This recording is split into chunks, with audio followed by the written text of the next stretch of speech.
Thank you so much, sir.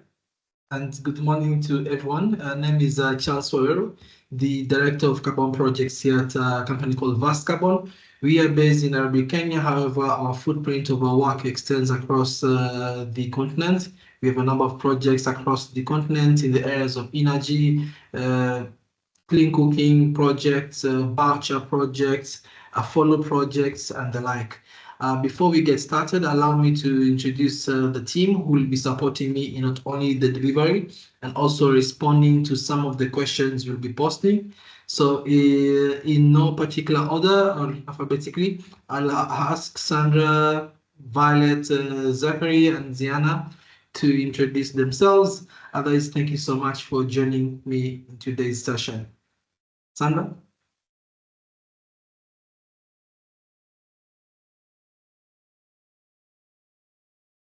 Hi everyone, my name is Sandra Kwamboka and I'm a carbon associate here at Verst Carbon.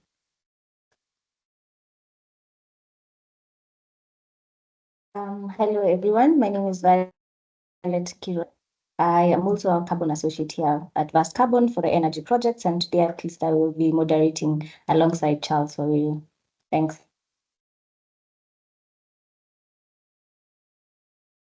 Good morning and hello everyone to wherever you're joining us from. My name is Ziana Chelimo. I lead carbon initiatives in agriculture and forestry. Thanks. All right. Good morning, everyone. My name is Zachary 𝐒𝐿𝐴. I'm a carbon associate here at Verst Carbon, again leading the CDR and energy aspect, and I'll be also supporting the team. Thanks. Thank you so much, everyone. So before we start, a quick housekeeping rules or just checking. As mentioned, the recording for today's session will be available on YouTube. We'll also be able to share with you the link to that YouTube link in the chat for this webinar, as well as via email, and the accompanying PPT slides by end of day today, once the recording has been stored, downloaded, and uploaded again to YouTube. We're able to send this out.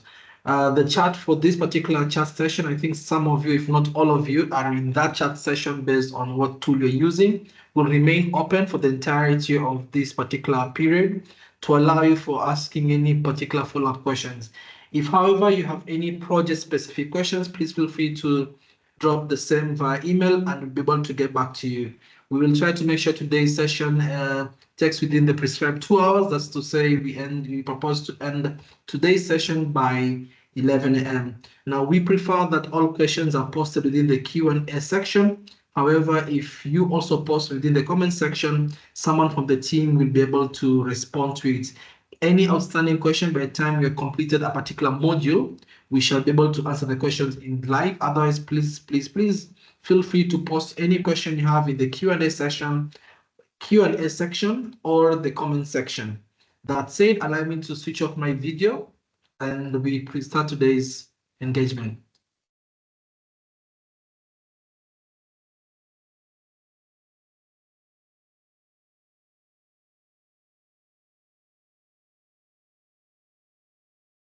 As we mentioned, this is a series of webinar sessions that has been designed with support from the gold standard. So the particular presentation and any accompanying materials was developed largely by Somerset Origination as part of the program overseen by the Gold Standard Foundation, and that has been funded by the German Ministry of Economic Affairs and Climate Action. We as Verst Carbon are one of 7 companies who are selected by the Gold Standard Foundation to champion in spreading the information with respect to how do we develop carbon market projects, with particular angling towards the gold standard certification. As we mentioned earlier, this is the second of 5 such sessions. We had the first session last week on Friday, where we looked at the introduction to the carbon markets.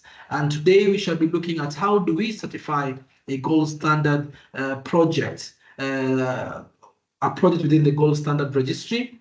Next week, myself and Violet will again be taking you through how do we develop a renewable energy project for certification within the gold standard. And then on the week of Easter, myself and Ziana will again be taking you through afforestation, reforestation, and revegetation, and we shall cap off the training with with the 𝐒𝐿𝐵 once more when you're looking at improved cookstove. That said, please make sure you keep on signing up for the sessions, whether or not you may have an interest in the next 3 sessions or not. Please feel free to welcome anybody. These sessions are freely available. And that said, we as Verst Carbon are also very keen to extend the support by way of e-learning. We are currently finalizing our modules within the Verst Carbon Academy that again will be able to provide these sessions to you freely by way of an e-learning portal. That means it allows you to study the various components at your own pace and wherever you are, so long as you've got an internet accessible mobile phone or laptop. We are going to focus on certifying a gold standard climate mitigation project.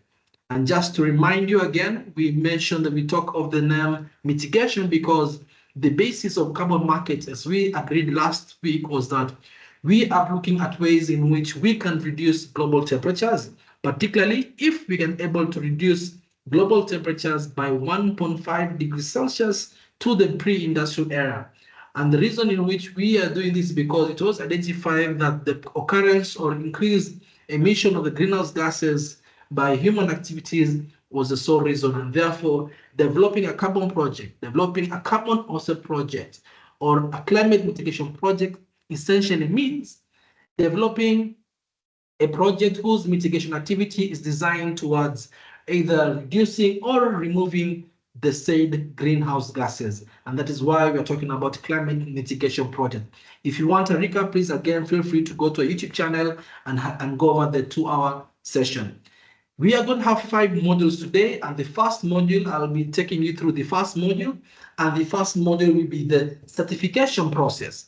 How exactly do we start certifying your carbon project? Now that you've got your idea and you want to start putting things to the ground, how do we start? So let's quickly go through the learning objectives for this module. By the end of this module, you should understand how are the gold standard verified emissions reduction, or VERs, generated, how projects move through the different steps of the certification process, what are the main documents under the gold standard, the importance of promoting sustainable development goals, or if you like, SDGs, and determining the scale of a project. As we know from last week, a project can be micro, small, or large scale, but today we shall be taking that definition a bit further. Now, to help us understand all this, we will be following the journey of a fictional carbon project developer. In this case, because we love taking hikes at Karura Forest here in Kenya, we shall be taking the case of a fictional carbon project developer called Karura Developers. Karura Developers has an idea to develop a gold standard project and needs to learn how to navigate the certification process. The purpose of this module is to give you an overview of the necessary principles and requirements applicable to the gold standard for the Global Goals Climate Mitigation Projects. Sometimes we'll be seeing in our slides the acronym GS4GG, which simply means the gold standard global goals. This will allow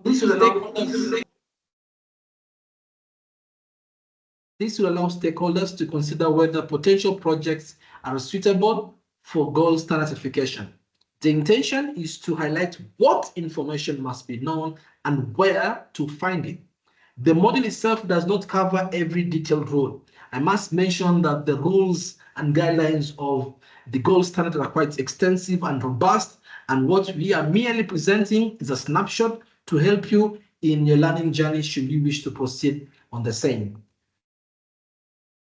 There are 2 distinct and inseparable streams to the gold standard certification process and issuance of the GS verified emissions reductions, or if you like again, GSVERs. These are the certification stream and the implementation stream. These streams can run concurrently with each other with a great deal of overlap between activities. For you to achieve the gold standard certification design and gold standard certified performance, it takes place within what we call the certification stream. This process is prescribed within the gold standards guidelines, and these rules are contained within the standard documents, requirements, methodologies, and templates. As I had mentioned to you last week, the beauty of the carbon markets and the carbon registries, such as the gold standard, is that they provide with you all the requisite information you need to learn on how to do your projects, including templates. I'm sure a number of you have done project proposals and you always wonder what is the right format and template. The beauty of the gold standard is that it provides with you all the templates, including the project design templates, your monetary reporting templates, and whatnot. It also provides with you a comprehensive list of methodologies for you to use depending on the prescribed mitigation activity. The implementation stream is where the project proponent has some flexibility in how to develop the project, implement it, and monitor the projects, while of course making sure you comply with the principles, activities, and methodological requirements of the gold standard. In this case, in our case of the fictional developer, Karura developers, they must comply with the gold standard requirements to achieve certification and issuance of the GSVERs. Again, gold standard verified emission reductions. They must demonstrate how compliance is achieved, which is reviewed by a gold standard approved third-party auditors, or if you like, a validation and verification body, or if you like, GSVVB, validation verification bodies. And of course, it will then be required to be confirmed by a GS approved reviewer. As you remember, like in any market, there are different players and we have auditors. These auditors are third-party auditors. They are not employees of the gold standard. They are independent companies who have undergone the requisite training and accreditation by the gold standard and will be readily available to provide you services with respect to validating and verifying your mitigation activity. They, being the developer, must demonstrate compliance by completing the document templates provided by the gold standard. And of course, in this case, as you come to know, the gold standard crediting period, that is the duration within which we can develop a carbon project and get credits, is 5 years, and it can be renewed up to twice, but more of the same later.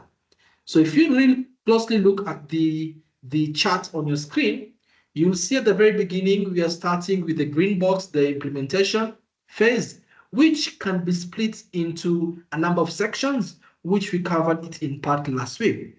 But for the sake of those who might have missed, we have got the project planning phase.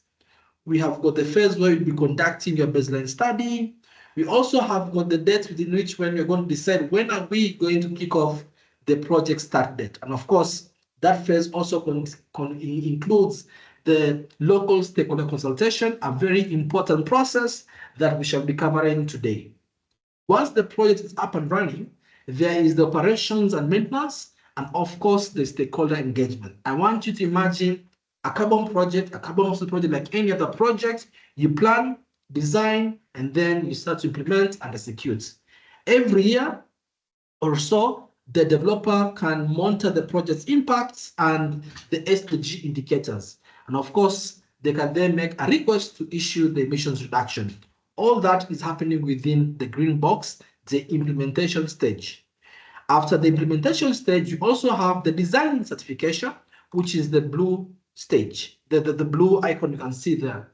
Now, the gold standard design certification consists of preparing the project documents like the PDD. As you can remember, it's the project design document, and stakeholder consultation report. In some cases, you'll be seeing documents labeled as SCR or LSCR. That simply means the stakeholder consultation report. For most of us within the East and Central Africa, we have the term called public participation, and we shall be looking at that in greater detail. Within the design certification, we also have what we call the preliminary review, which is an initial check to make sure the project is in line with the gold standards requirements. And then, of course, we also have a validation process within the design certification. And then we have somebody from the gold standard doing a review. And finally, within the design certification process, we have the VVB, the validation and verification body. submitting their opinion or decision or recommendation along with the project documents and validation report to the gold standard. The outcome of this particular stage, what we call design certified. At some point in time in our lessons, we shall be looking at the gold standard registry, and we shall be taking you through some of the projects developed across the globe with a preference for those within Africa. Now, the final stage, which can be repeated multiple times throughout the crediting period, is now the one showing in, I believe that is yellow, if not orange, the gold standard performance certification, which consists of a number of items. Here we're looking at preparing project documents such as the monitoring report, the emissions reductions schedule, verification of the project performance by VVB, and of course, it still has to undergo review, and of course, once more, there'll be the aspect where the VVB is providing the recommendation. Now, the key thing to note here, as I've mentioned, is that a typical climate mitigation project within the gold standard runs for about 5 years. That is the crediting period. However, most of these projects are allowed to be renewed up to twice, which simply means if today you start your cook stove project in Senegal, you'll be allowed to develop the project and implement it over the next 5 years. And in those 5 years, you're accumulating carbon credits. And it can then be renewed twice, meaning the lifespan of your project can go to as much as 15 years. Now, remember, as we mentioned last week, that the full and uncontested legal ownership of your carbon credits is required. So, for example, if you're not the manufacturer of the cook stoves, you must make sure you obtain the necessary waiver rights from the manufacturer to own those rights. Now, where ownership of such carbon credits is transferred, it must be within the context of what you call the free, prior, and informed consent, FPIC, to make sure that any person who's giving you is waiving the rights fully understands your intention and whatnot. Please feel free to put any question in the Q section or the comment section and will be responded to. As you can see here, as I've mentioned, is the full structure and outcome of the certification process. Now, I want us to go back to our fictional company, Karura Developers. So in this case, let's assume that they decided to develop a safe water supply project. They conduct a feasibility study and decide the project is feasible and decide to go ahead. Next, Karura Developers must conduct what we call a local stakeholder consultation. I hope you can see here on the screen, I'm looking at the topmost arrow, the planning phase. You've got your feasibility, and then you've got your LSC, what you call to as the local stakeholder consultation. Now, after these are complete and written up, the project is submitted for what we call preliminary review and achieves what you call the listed status. Now, depending on availability of resources and time, this particular process or stage, the planning phase, can take 3 to 6 months. Specifically, this means that for you to have a documentation or a form of representation of your project within the gold standard registry that is publicly available, you must complete your feasibility, your local stakeholder consultation, complete the stakeholder consultation report, and then you submit your document for the preliminary review. Should the reviewer at the gold standard find you to be sound, in order to find your approach to be sound, then you achieve what you call the listed status. So whenever you see this particular symbol alongside a gold standard project, it simply means that particular developer has completed that first particular stage. I hope that is very clear. Now, remember, we have talked about feasibility, but feasibility is slightly different from a baseline. As you remember, feasibility is all about the suitability technically and financially for you to develop the project. Baseline is where you're looking at what is the business as usual scenario. So in our case, the Karura developer must conduct a baseline study to assess safe water access within the project area, or if you like, within the project boundary. The boundary is literally the geographical location where the project is being developed. It could be a country, it could be countries or it could be the country, but in most cases, you'll find the project boundary is a given country. And this particular process of baseline study happens within other certification activities. Now, once Karura developers has completed their baseline study, they then proceed to complete what you call the Gold Standard Project Design Document, PDD, upon which then they will engage the validation and verification body to validate the project. What we mean by validation is, number one, has the project been designed as per the approved gold standard guidelines? Number two, has the project been designed as per the prescribed methodology for the specific climate mitigation activity?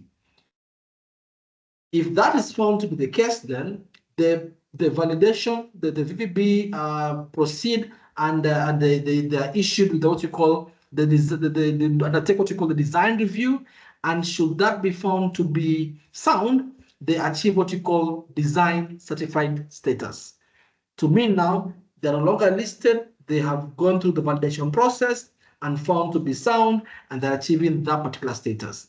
Now, during that particular process, the developer must interact a lot with the VVB, clarifying and correcting the project documentation to ensure and demonstrate compliance. This is, of course, going to be a back and forth process. Those of you who have gone through an audit process or typical accounting auditing firm, you know the back and forths that we often go through. Typically, the process can go anywhere between 8 and 12 months, again, depending on resource and time availability. Now, once that is done, the Karura developers will start to implement the project and install the improved water sources once the LSC has been completed. Now, about 1 year after they have been approved to start implementing their project, they'll say, hey, we want to get our carbon credits. Now, during the 1 year of implementation, they will have made sure that they have put together what you call their monthly reports that will contain, of course, the emissions reduction calculation. And after that 1 year, go back and get a VVB, an auditor, who will go and verify or do what you call a performance review to ascertain that the project was implemented as per the approved guidelines and that the monthly report was also established as per the approved guidelines, but more importantly, the claims for the emissions reductions made are actual facts, factual and a reality. And that's what we call doing the performance review. Should they be found to have been sound in their process, then issue what you call the performance certified status, and they're going to be issued their carbon credits. This entire process, depending on how fast we move, can take at least about 18 months, again, depending on the type of projects you are dealing with. And of course, whenever you want credits issued, as we said last week, if your crediting period is 5 years, and after the first year you've done your monitoring and getting your results, and you still want to get more credits, you continue with the implementation for the other remaining 4 years. So whenever you want credits issued, you must undertake what you call a performance review. That is a verification of the emissions reductions claims that you want. By year 5, and you feel that you still want to have more credits from the project, you can request for project renewal.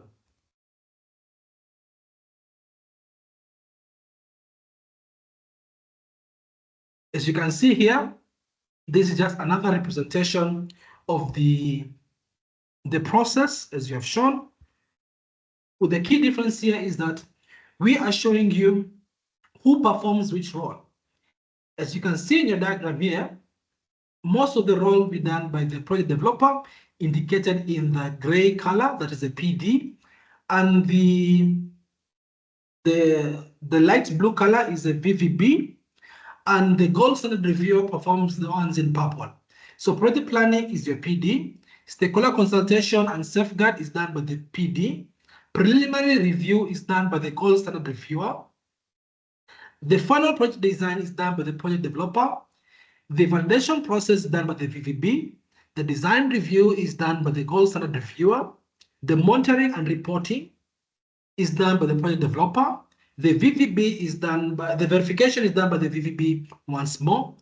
The performance review is done by the gold standard reviewer.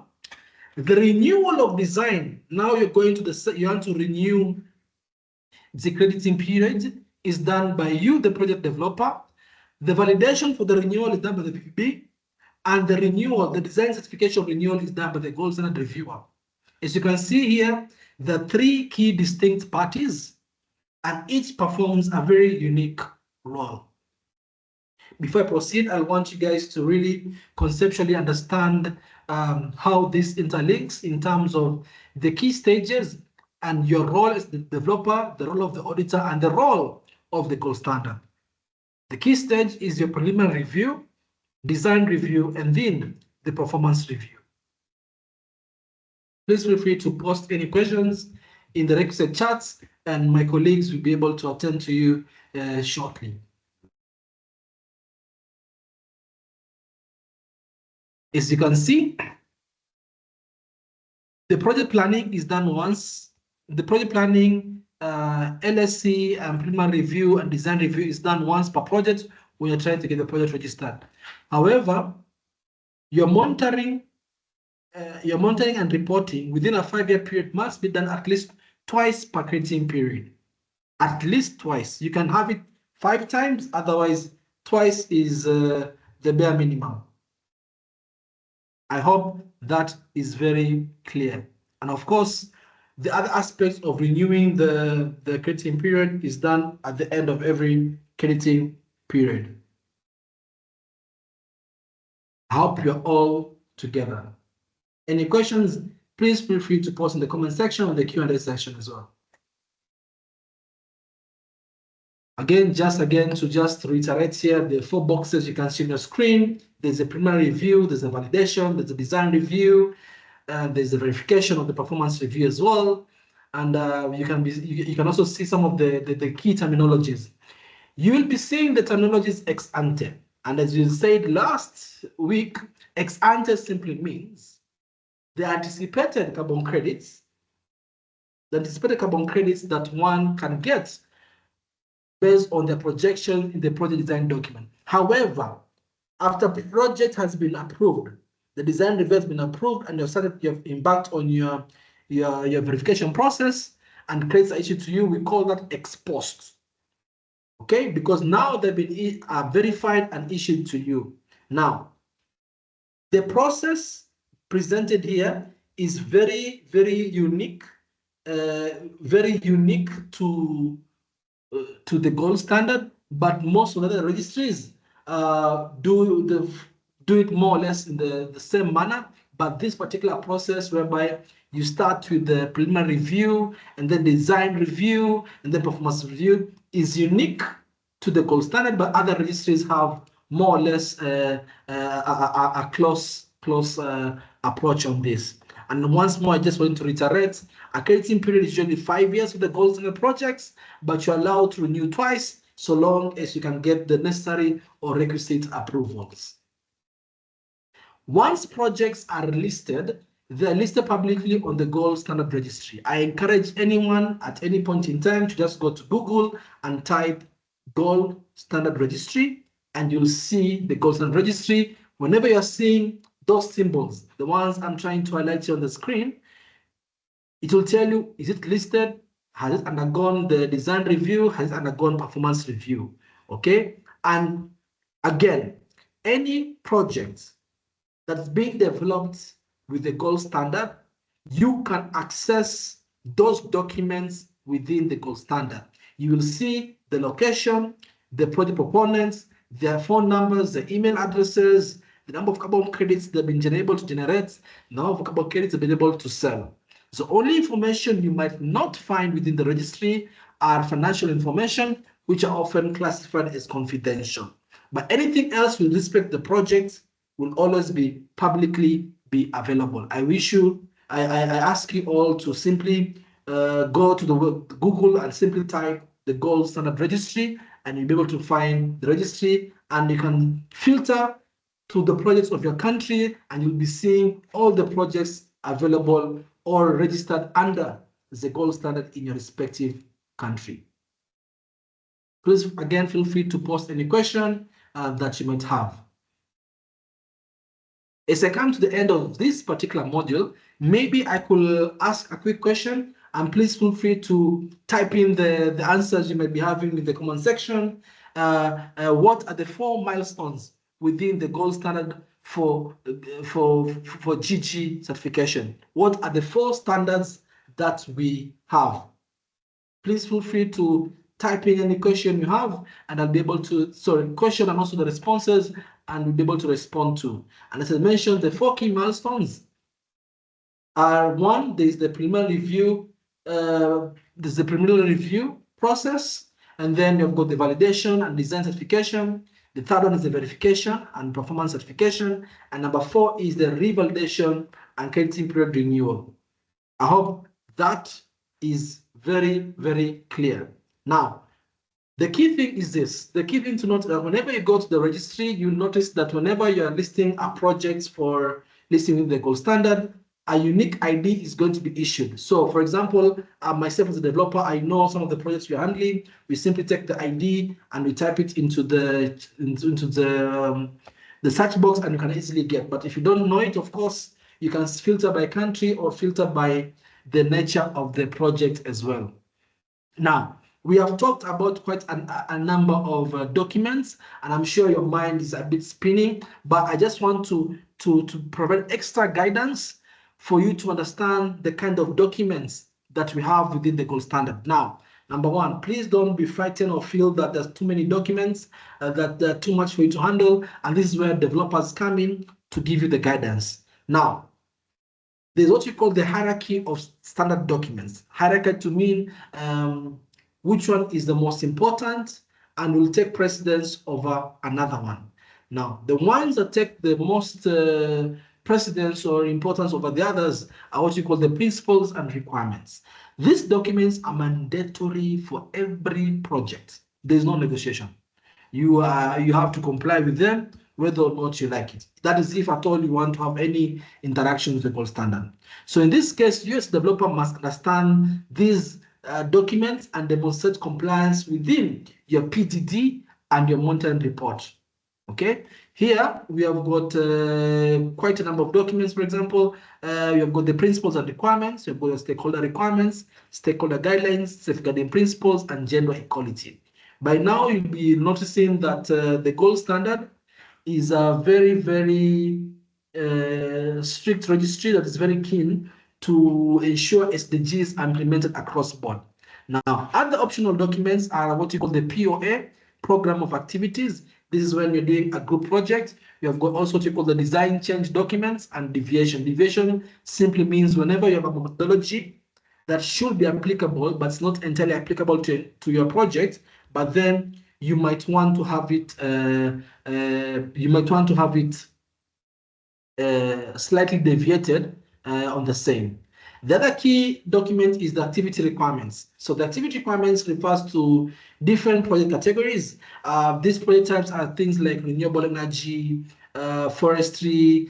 Okay, there are different categories, and for each category, it provides you the specific guidelines that you have to oversee if you're doing an RE project, land use and forest project, blue carbon, and so forth. The other category of documents that are very, very important are what you call methodologies. Now, as I mentioned last week, whenever you're doing a project, you must have a carbon methodology that will be used to assess the emission reductions claim. Now, the gold standard has its own internally or has its own methodologies, but it also allows a certain number of methodologies coming from the Clean Development Mechanism, or if you like, CDM. And these are in the areas of renewable energy, forestry, agriculture, energy efficiency, transport, waste, and others. The last key document is now what you call the product requirements. And this particularly simply establishes the specific rules and requirements for projects seeking issuance of what you call the gold standard verified emissions reduction, or if you like, carbon credits. I hope this is very, very clear. In case you've got any question, please feel free to post the same within the chat box. Okay. When you're looking at principles and requirements, is the starting point for all gold standard certification projects. before you commence any project activities, the developer should ensure that the planned project will comply with the gold standard principles. Compliance with these principles and other core standard documents must be demonstrated in the project design document, PDD, during the validation and design certification.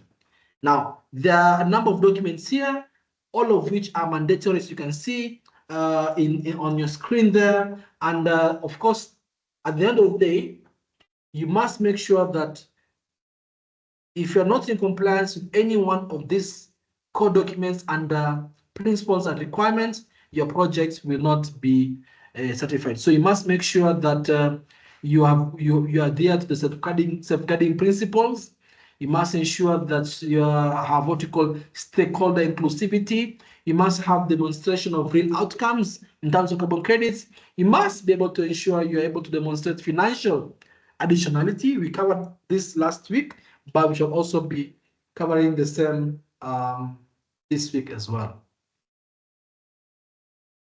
After becoming familiar with the principles and requirements, you'll then be required to be in compliance with the activity requirements. Again, I won't reiterate here, but first you must determine which activity requirements are applicable and then identify the most appropriate methodology.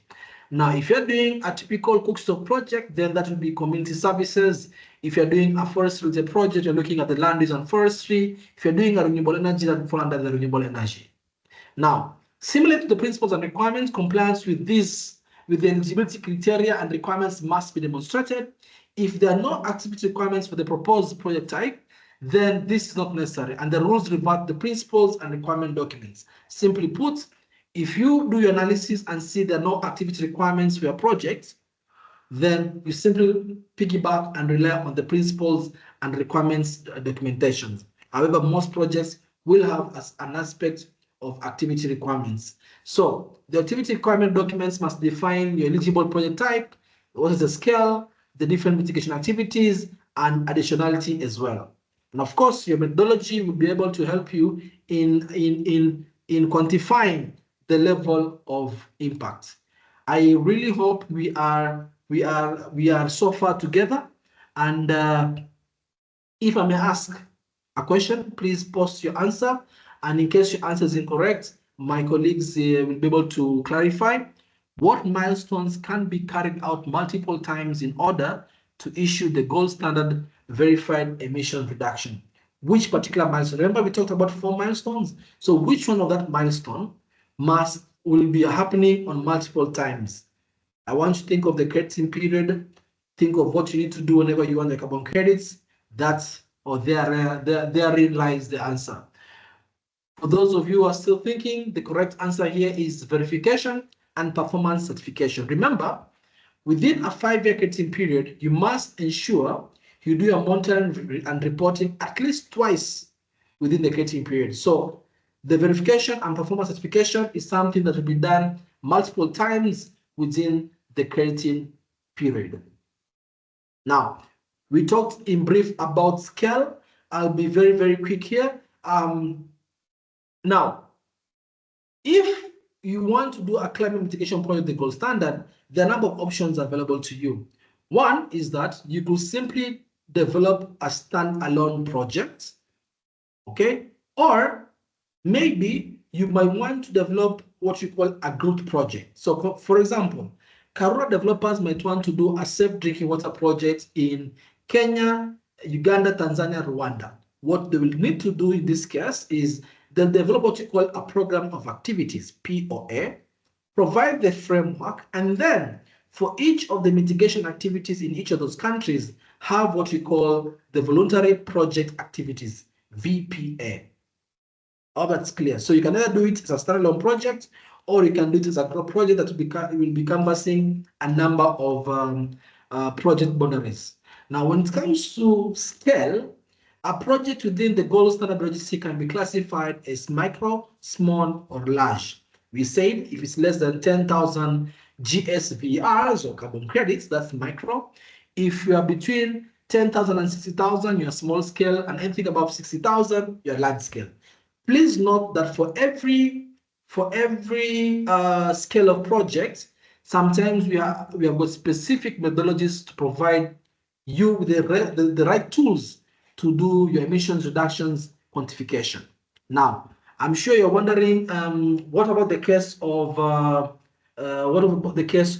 renewable energy? So if you are doing a renewable energy project and your maximum capacity for your power plant is 50 megawatts, that is of course then going to be classified as a small scale, and of course in that case you're assuming the maximum energy savings will be about 60 gigawatts hours per year, or if you like 60,000. So those are some of the key things. In case of any questions, please feel free to post it in the respective section. I'll conclude and say that the gold standard is very, very keen on the SDGs. Okay, the impacts that you say must be measured about with respect to the SDG targets and the indicators. Now, you will be required to ensure that your project has at least 3 SDGs, including SDG 13 on climate action. Climate action, of course, is we're talking about your carbon credits. So you must make sure that you're covering 2 other SDGs as well. And the gold standard provides us with specific tools that will enable you to calculate the impact of, let's say, your SDG 13, 5, and whatever. Please feel free to Google again SDG impact tool. It's a unique tool that allows you to quantify every SDG target by way of specific indicators to make sure that whatever claim you're making about your project, it can be easily be verifiable. As we talked about getting a VVB, once you have listed your project in the gold standard registry, you must validate your project. And in this case here, you're free to approach any of the accredited VVBs within the gold standard. And where do you find them? You simply go to the gold standard website to be able to find approved or accredited VVBs for your specific project type. Okay, and of course you'll reach out to them, make any necessary conversations and reaching out to them and agree on the modalities, and then they can perform the validation process. Now, key to note here is that it is your responsibility to select the accredited VVB, and you're the one to be contracting them. Okay, and they'll be the responsibility will be to provide their services on behalf of the gold standard. Now, please note that the VVBs will produce the final validation reports and final verification reports, depending on which stage you're in, and they'll be submitted to the gold standard approved reviewer for the design review or performance review.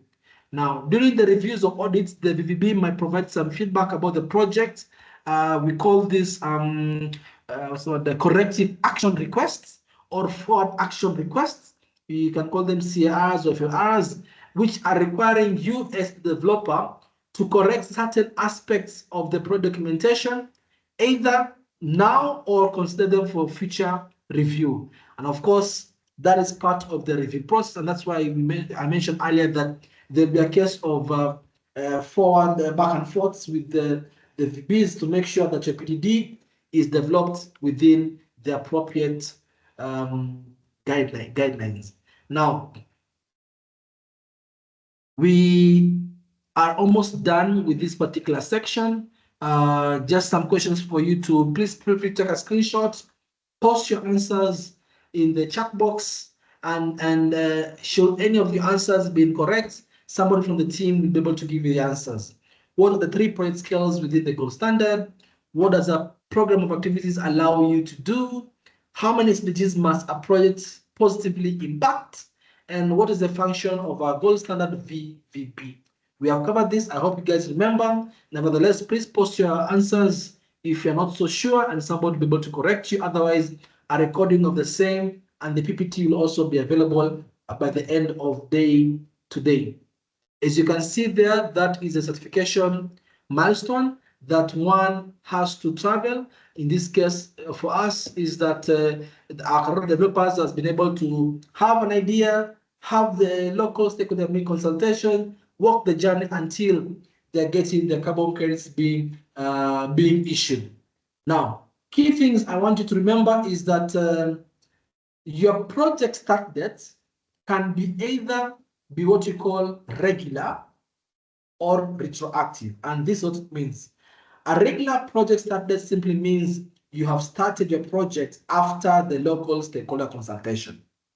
Retroactive will therefore mean your project start date is before the local stakeholder consultations. Okay, and please note that you must submit your project for preliminary review within 1 year of the project start date. So if you are doing your LSC in January 2025, you must make sure that by January 2026, you have submitted your project for what you call the preliminary review. All projects must complete validation within 2 years of the date of listing.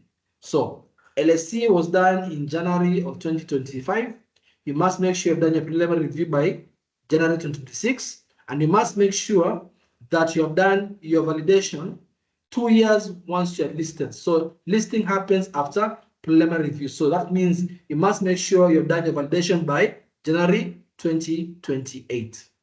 Once more, you do your LSC, let's say you've done your LSC by January 2025, you must do your preliminary review within 1 year of the start dates. In this case, if you do it regular, that means January 2026. You must do your validation within 2 years of your preliminary review, or your listed status means you have until January 2028. And of course, performance certification, remember the verification, must be done at least once, no less than 2 years after the start of implementation. So you have done your validation by January 2028 and you've given approval. So by January 2030, you must have done your first verification projects. However, most projects I know, they tend to want to do their performance certification or verification, if you like, every other year. I will stop there. That concludes the end of our first module. In case there are any burning questions, please feel free to put them in the comment section or Q&A section or in the chat box, and somebody from the team will be able to revert. Otherwise, allow me to stop there and invite my colleague to share her screen and take us to the next module, and I'll join you shortly after the second module. Thank you very much. And as you say here in Kenya, asanteni. Violet, over to you. Great. Thank you, Charles, for that extensive discussion. I'm just trying to make sure that we have the slide. Just give me a second. Yes. I'm sure you can continue now. Moving on to the next section where we'll be looking at conducting pre-feasibility assessments. Here we'll be looking and mainly seeking to understand several things. And the first of the things that I would probably want you to understand is the different project types and sectoral scopes that we have within the carbon markets. We will also determine how to assess whether a project is feasible as a gold standard project. We will look at the principles, requirements, applicability criteria, and tools which are used to assess feasibility. We'll also look at what additionality is and the tools used to demonstrate it. And finally, we hope that we will be able to present the outcome of a feasibility study. And to help us understand all this, remember Charles had introduced a fictional carbon project developer who are Karura developers. And these ones will help give us an idea to develop a gold standard project and need to see if it is feasible or not. So just going right into it. Yes, so the Karura developers team, they meet to discuss project feasibility, and here they will determine if it is a yes or a no outcome.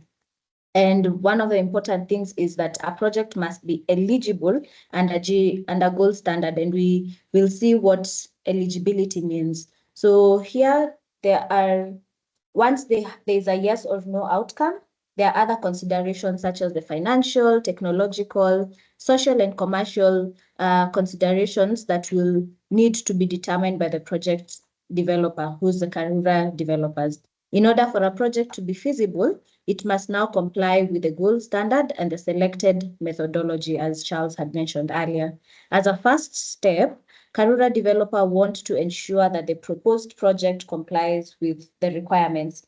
And here we set out a hierarchy of documents as presented in this slide. The standard documents are three. The first one is the principle and requirements. We have the activity requirements and the methodology, depending on what type of project. And these standards have to be eligible. The project has to be eligible to these standards. So the Karura developers must demonstrate compliance with all the requirements for a project to be deemed feasible. And to demonstrate compliance, Karura developers decide to create a table like the one that is shown. And this is a pragmatic method which is clear and will help the developers understand the requirements and how they comply. It is important to consider a feasibility report with these headings that is given here. So this process is underway, the feasibility study is underway, and they are trying to determine the scope of their project activity, and there are different sectors that are there within the carbon markets. So firstly, the Karura developers must establish whether the project activity, the technologies or measures are within a sectoral scope and whether there is an approved or eligible methodology for the project, which can be found on the gold standard website, where there is a list of impact methodologies, and I'm sure my colleagues will probably help to get those links on the chat box.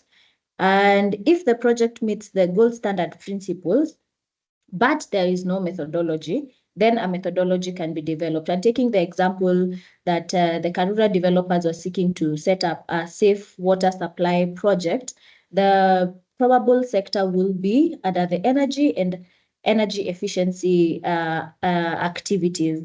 So Karura developers will identify which sector it is, that is, we mentioned the energy sector, and they will try to get the methodology from the different websites that are available. Yes, so I hope this is clear up to that place. We are still starting to see the feasibility side, the pre-feasibility side, where we determine the sector and methodologies. And just to gauge if we are on the same page, I have a question for you. What are some important considerations when establishing project feasibility from what we have discussed? So you can put in the chat box. I'll give a second or two for that to happen.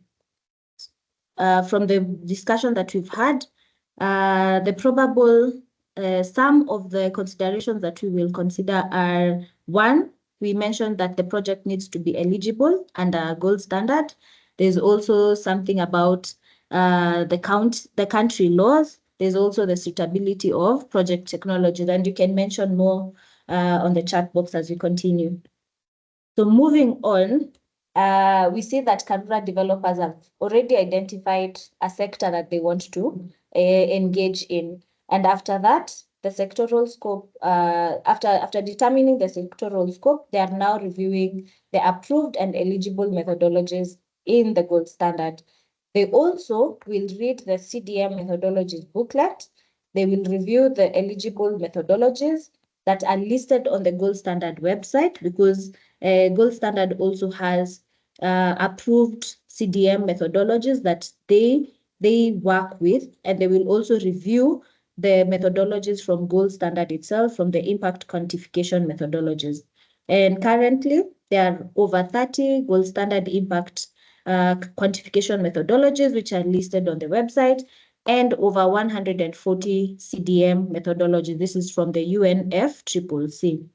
So there is a list, and I'm sure it has been shared and will be shared. And it's important that you find an appropriate methodology, and that is probably a manual task. You'll need to go onto the websites, look at the eligibility word for word and line by line, so that you make sure that you select the best methodology for the type of project that you have. So if it is the safe water supply for the Karura developers, they will need to select a methodology that directly speaks to the mitigation activity that they are practicing for the project. Yeah, so there is a CDM methodology booklet, which comprises a summary of all methodologies, and I'm sure the link can be shared, but you can also just Google CDM methodology booklet on Google and you'll find it. It has a list of all the approved methodologies, whether it is a small scale, large scale, or even micro scale. And I think a point of caution, it is important that you know that all CDM methodologies may not be eligible on the gold standard. So gold standard also have a schedule of all eligible methodologies, whether they are gold standard or CDM. So carefully and thoroughly, you need to read through the methodology, as there are some subtle details that make a project eligible or ineligible. And this could be something expressed at the outset of the applicability conditions, or a detailed requirement in the monitoring parameter box further down the document. So it's important to have technical knowledge as you're going through the methodology for the project that you want to set up. So we'll just look at what each methodology includes. The first one is the scope, and this is just what activities, technologies, or measures are covered within that particular methodology. The second one will be the applicability conditions, and that is a detailed eligibility criteria, whether this is just for Africa, let's say, or it's just targeting replacement of diesel pumps or something like that. We'll also look at the baseline scenario, which is defined by the project boundary and also the emission sources from the baseline. There's the monitoring requirements, and this shows the parameters to be fixed and monitored. And finally, there's also emissions reductions and removal, and that is mainly how to calculate the impact that your project will be, the impact of your project.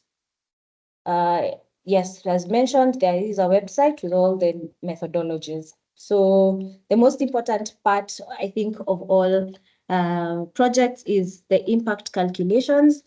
And since the Karura developers have established that there is an approved methodology and that their project is applicable, now it's time to calculate their potential GS verified emissions reductions. And these are just the carbon credits, depending that every registry has a way that they label their carbon credits. And for gold standard, it's the verified emissions reductions. So Karura developers will open up an Excel and build a model of the calculations. Although there are some methodologies that have their own calculation tools, which might be helpful to input the data that you have. Because the Karura developers do not have all the data required, they might need to make some assumptions based on their experiences. And these are informed by existing projects applying the same methodology. And of course, you can find previous projects that have used the methodology on the gold standard registry that Charles had mentioned. You could just Google gold standard registry and it will give you the database of all projects that have been registered under gold standard. Then the project developer must understand the number of credits which they may issue from their proposed projects. And this is essential for determining whether a project is feasible, whether you're getting 10 credits, 100 credits, 10,000 credits, and if that makes financial sense for your project. And two important definitions that we have is ex ante calculations, and these are the calculations used to estimate the emissions reductions, or removals depending on the project. And in Latin, ex ante just means before the event, so that will be before implementation of the project, what is the estimated credits that you are getting. Then we have ex post, which means after the fact in Latin, and this is just the actual results after implementation, and there is a VBB that has come to ground what is the actual amount of credits that you're getting from the project. And in most cases, some data and parameter may have to be estimated or informed by experience or existing projects, as I have mentioned. And for the purposes of feasibility, we need to consider multiple scenarios, such as one, having a conservative scenario, which is mainly the normal one or a low case one.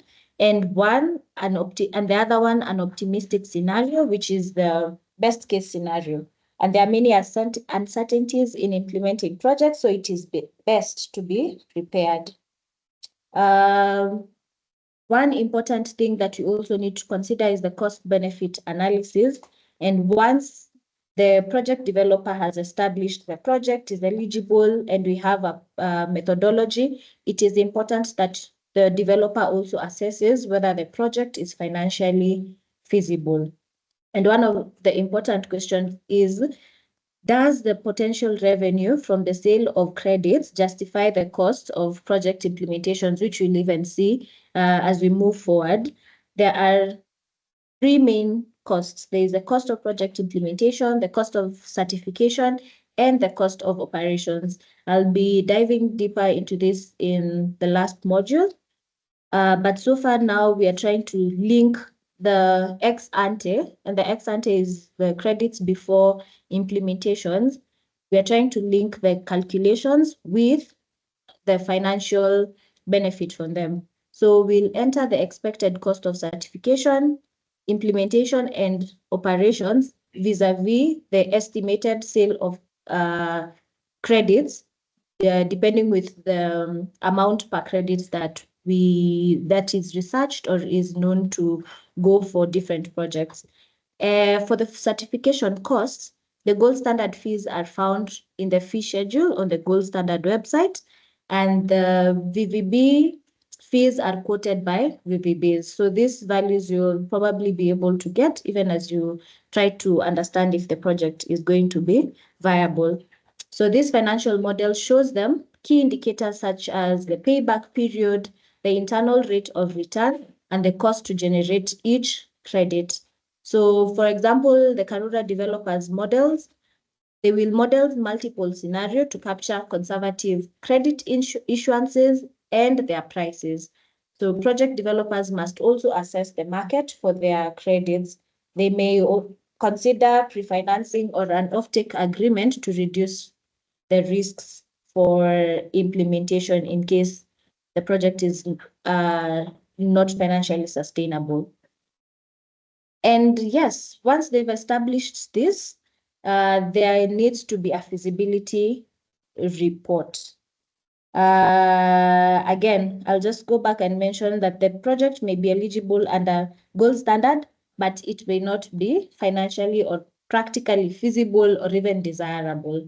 And this may be due to implementation issues, such as the project not being in line with the host country nationally determined contributions or NDCs, or even in-country risks such as financial or political clashes, or even financial concerns such as non-favorable internal rate of return. So the project developers may want to produce a report from their study to just capture their findings. There are also other things that they may need to consider, especially in the case of Kenya, such as, do you need to conduct an ESIA for your project? And if so, you'd probably need to reach out to the relevant authorities like NEMA and conduct the ESIA project, the report. And also, you need to check if your project aligns with the local or national government. So once this is determined, you need to make a very hard stop decision whether to proceed or not. Yes, so just a question to see if you are still on the same page as I conclude this module is, how does a project developer know how many credits may need to be issued? And I think that one is rather a bit easy, but you can see from the chat box, and we'll touch base when I come back for module 5. So thanks, Charles. You could continue on.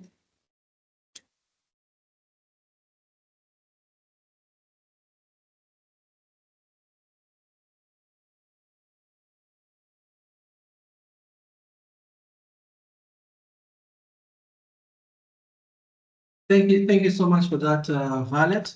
And I trust we are all together We have also been posting some of the links that we have been referring to.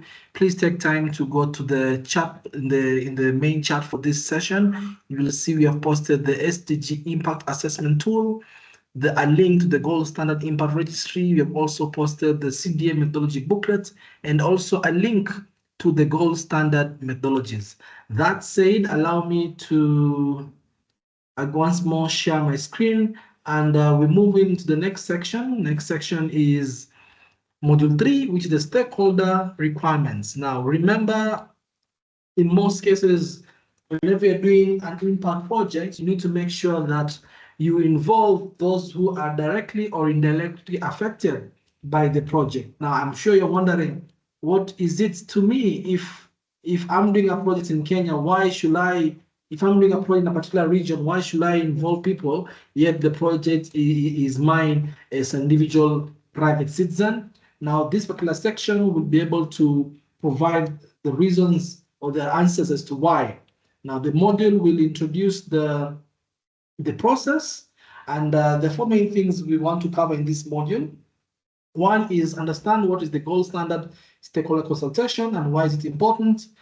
Understand the steps required to conduct a gold standard stakeholder consultation. Know how to successfully host a gold standard local stakeholder consultation, and know what happens after successful local stakeholder consultation. Now, this will help us understanding that when we are going to follow a journey into developing a carbon project, it's very important to make sure that all stakeholders, all parties who are going to be affected are given opportunity to provide you the comments on how they see the project impacting them, and you'll be required to, where those comments are valid and detrimental to the project, make the necessary adjustments. So, of course, we'll be using the example of Karra Forest, and again, just to reiterate, you cannot undertake a carbon project without completing a stakeholder consultation process, whether it's the gold standard or otherwise. Now, the stakeholder consultation often occurs at the start of the project, and it's one of the most essential processes for you to start your certification journey. As you remember, for you to achieve preliminary review status or to be listed, you must have been able to complete this process. Now, there are several objectives to be realized from the stakeholder consultation process. The first one is to identify, engage, and consult stakeholders in a meaningful manner to improve project design and enhance the potential outcomes of the project. Key thing here to note here is meaningful. To simply mean there's a process to which you need to notify them, invite them somewhere, talk to them, and later on collect their feedback. It must be done in a meaningful manner. We are not simply ticking boxes here. Second objective is to inform stakeholders about the project. We will simply be required to tell them some of what you call the non-technical aspects of the project. Thirdly, you also want to discuss the likely impacts, both positive and negative, environmentally, socially, financially, during the design, planning, and implementation stage of the project, and how relevant it is to those given stakeholders. And the fourth main objective, of course, here is to establish an ongoing engagement process for stakeholders to keep providing inputs and feedback and to raise any concerns throughout the duration of the project life. And for this, there will be two key requirements, two key documents that we have mentioned before, and you can easily find them within the Gold Standard website. The first one is the stakeholder consultation and engagement requirements, and the second one is the stakeholder consultation and engagement guidelines. Again, I wish to reiterate the level of importance of the stakeholder consultation within carbon market processes. So, the picture you can see, there's a typical LSC convening for a particular project here in Africa, and we're going to assume again the case of Karra developers who are looking to develop a project within the gold standard. Now, they've already been able to establish the project is feasible, and within any given risk has been found to be reasonable. They have researched the project and engaged with the potential beneficiaries to determine that the project is locally appropriate. Now, in order for them to be able to certify the project, they must conduct an LSC, a local stakeholder consultation meeting. This is required for the submission of the preliminary review for you to get what you call the listed status again. You will forgive me for overly communicating, but this is a very essential process within the gold standard certification process, making sure you engage the stakeholders. Now, they will be required as developers to find out what the stakeholders think about the project, what can be improved, and how any other risks that are going to be raised can be mitigated. Okay? Now, and the key component within the LSC process, of course, is the actual convening, that is the public meeting. Now, you don't have to have the meeting within a fancy 5-star hotel. Any place that is habitable and can have a convening is more than suitable. As you can see there, this is a sort of a social hall within the community. The developers are there at the very front, and you can see the gentleman standing there is a member of the community, simply providing some of his the feedbacks. Now, there are a number of steps that we have to follow. First step is that the developer must carefully read the gold standard consultation requirements and gold standard consultation guidelines. These are essential documents, as I mentioned, for conducting the consultation and have a number of requirements. These requirements are often split into the different steps. And of course, as you can see on your screen, there are 6 key steps. And of course, there are 4 of the main ones, but all are very, very essential. Now, the very first step is identifying your stakeholders. Within the gold standard documents, that is the requirements booklet, it sets out the minimum requirements or categories of stakeholders that you need to identify and invite. For example, if you are doing a renewable energy project that is based on, let's say, run of the river, which simply means at some point in time, you're going to be tapping your apparatus and using the river flow to generate electricity, you must ask yourself, who are some of the people who will be impacted by me in interjecting or having a footprint within the flow of the river? Of course, you've got your government ministries, and then you've got your village where the river is going through, you've got the local government officials, and so forth and so forth. So just think of your project and the kind of people or categories of people who are going to be affected. And remember, gender is very important. It behoves wisdom for you to have a meeting with just one gender. So just make sure all the genders within your community are represented across the different categories. The second stage is planning for the meeting, the when, the where, the how. You must make sure your location, time, and venue is easily accessible, and more importantly, it's appropriate. For example, it beats logic for you to say you're going to convene your LSC in the middle of a forest that can only be accessed by a motorbike, and then you say it's going to be 11 p.m. It must be somewhere easily accessible, daytime, and to any member of the public. Now, again, you don't have to go for the 5-star hotels. Neither am I saying you shouldn't. It comes down to your budget. How well are you prepared for the process? But so long as the place is easily accessible to members of the public. And remember, you are prohibited from denying entry to any member of the public to your LSC. It can be detrimental to your certification process. The third stage is invitations. Stakeholders must be invited using appropriate means. It could be the form of like public address system mounted on a vehicle. It could be emails, phone calls, door-to-door, WhatsApp, TikTok, you name it, okay? So long as it is appropriate to the kinds of stakeholders you have chosen and your project location and whatnot, okay? Now, the key thing here to note is you cannot wake up tomorrow on Saturday and say, on Monday morning, on the 7th, we are going to convene a meeting at Nairobi Social Hall. No, you must give at least a 30-day notice in advance, okay, to the stakeholders. And just so you know, the validators will literally be checking and seeing when do you notify people. Did you have the minimum 30-day advance notice? If it's a letter, when was the letter sent? If it's an email, when was the email sent? And remember, all this documentation and proofs of receipts of sent must be preserved because the validation body will check for this compliance. The fourth step, the big day. This is your 2 minutes of fame on stage to talk about your project and convince the masses or the stakeholder why this thing is important, okay? It can simply be one day. You can decide to provide meals or others. Remember, it's your day, you're the host, they're your guests, so treat them in the most convenient and affordable manner.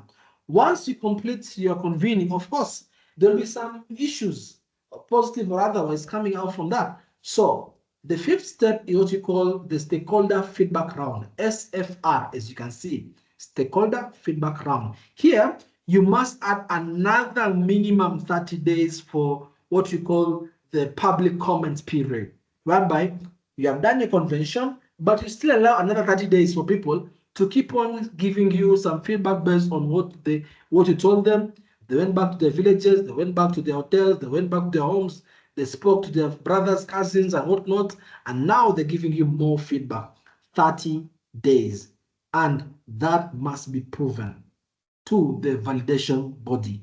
Then lastly, after that, you collect all the feedback and you do what you call, you generate what you call the SCR. That is the stakeholder consultation report. Now, in the chat, I've posted a link for templates.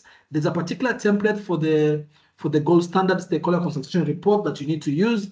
So you use it, you document all the above steps into that template, complete your report, submit for what we call is preliminary review, and should you be successfully vetted, you then achieve what you call the listing status. And of course, there's a lot of planning. I'm sure you can imagine a lot of planning, but that's what it takes for you to develop a climate mitigation process. So you must be willing and ready to walk that journey.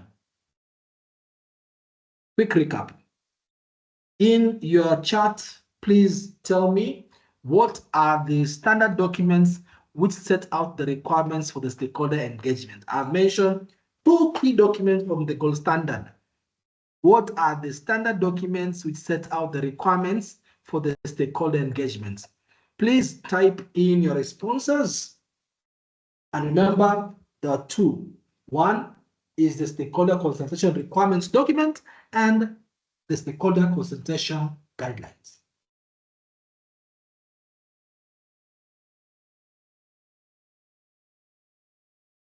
Now, we quickly want to go through some of the specific stages I've been able to discuss here so far with respect to the different steps of the lessee. Now, remember, we need to present our process flow to the validator. We need to document our thinking process. How did we go about identifying the stakeholder? Okay, and of course, remember, your project does not exist in a vacuum, neither an island or a mountain. It exists within a community, and the community has got certain cultural norms. For example, you may find one cultural practice prohibits certain kinds of engagement, publicly or otherwise. So you must make sure you're able to adhere to such guidelines. So you, as the developer, or in our case, Carro developers, you'll begin by setting up an Excel document listing all the relevant stakeholders that you can think of. The gold standard has set out the minimum categories of stakeholders for an LSC process, and there are about 7 such categories, as you can see there on your screen. You're talking about local people, communities, you're talking about the people with the land tenure rights, local policymakers, local NGOs, and whatnot. You must invite these people. Whether or not you have an issue with them, it matters not for Mother Earth. What's important is these people are invited and given a chance to listen to your project design and provide the necessary feedback. So ideally, when you look at this list, you get about 50 or so people, and you must make sure that you're able to, within your Excel document, indicate the category and the names of the persons, their contact, and of course, the gender. It's very important to make sure your gender representation is well balanced for the given project boundary. Now, Please take note that sometimes some of the guests might say, hey, we want to come, but you can't come, and we might need some transport facilitation. Now, that will be up to you, again, depending on your budget. But remember, you are going to be doing a very complex and long-term project. So consider making sure that some of these communities or people are able to attend. Now, when you are designing your invitation schedule, you must make sure, again, it's very representative. I've talked about gender balance. I've talked about making sure you can cover all the socioeconomic groups. I've talked about making sure that you make sure that which category of people or class of people are the ones who are going to be most impacted. So those are the kind of people you need to make sure you invite them for your engagement. That said, when you're planning your LSC process, there are certain things you must do. As you said, you must make sure you've read the guidelines and understand that you must plan the stakeholder process in a manner that will maximize engagement and participation of all the people invited, but most importantly, the marginalized groups, okay? You must decide on the location and the time that is going to be easily accessible for local communities. And in this case, you look at the kind of project you're doing. If you're doing agroforestry project, of course, then your main stakeholders are smallholder farmers, so you cannot be busy calling them when they're very busy in the harvesting season. So you must be able to make sure you're looking at the best time and location. If, for example, you're inviting farmers who are 200 kilometers away, then it behoves upon you to make sure you can find ways in which you can provide some sort of transport facilitation for them to come to you. Now, the official language of the carbon registry, in this case, the gold standard, is English. So it is required that as the developer, you're going to prepare the non-technical summary in English and the local language where need be, okay?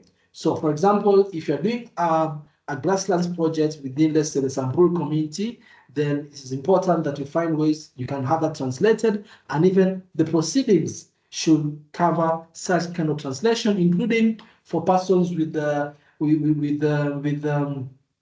hearing disabilities. So make sure you also provide for that. I know it looks like it's very engaging, but that is what it takes for us to really do a very comprehensive stakeholder consultation, because we want to make sure that once we have designed a project and we've invited people, later on down the line, we're not getting cases on the same. Remember, we talked about meaningful engagements. So your invitation should make sure that you have good notification. We talk about 30 days. You have to make sure there's a good attendance. Find every means possible for you to make sure you invite these people. Imagine you're planning a wedding and you want to make sure everybody comes for a wedding, all the invited guests. So it's very good to make sure you have about 50 in your audience. 100 is usually very ideal.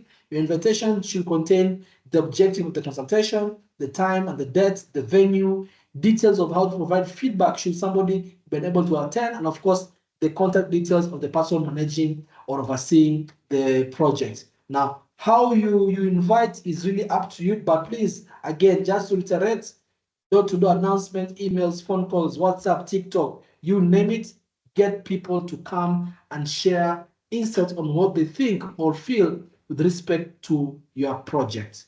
I hope you're very clear here, and I hope you're really seeing the importance of the local stakeholder consultation process. Now, before I proceed, I want you to at least give me 2 categories of people that must be, or 2 categories of stakeholders that must be invited or identified and invited within the gold standard stakeholder consultation process. Please type in your answer, and my colleagues will be able to reiterate and give all the 7 categories. Remember the 7 categories, I'm asking for 2, and then we shall top up the rest. For you to really have a successful local stakeholder consultation, there are a number of things that you really must do. Remember, think of this like it's your wedding day, it's your birthday. You really want to make sure people are fully engaged in the activity. So if it means you go the extra mile, you provide some sort of breakfast, some sort of lunch, some sort of dinner, evening tea as well, it's important.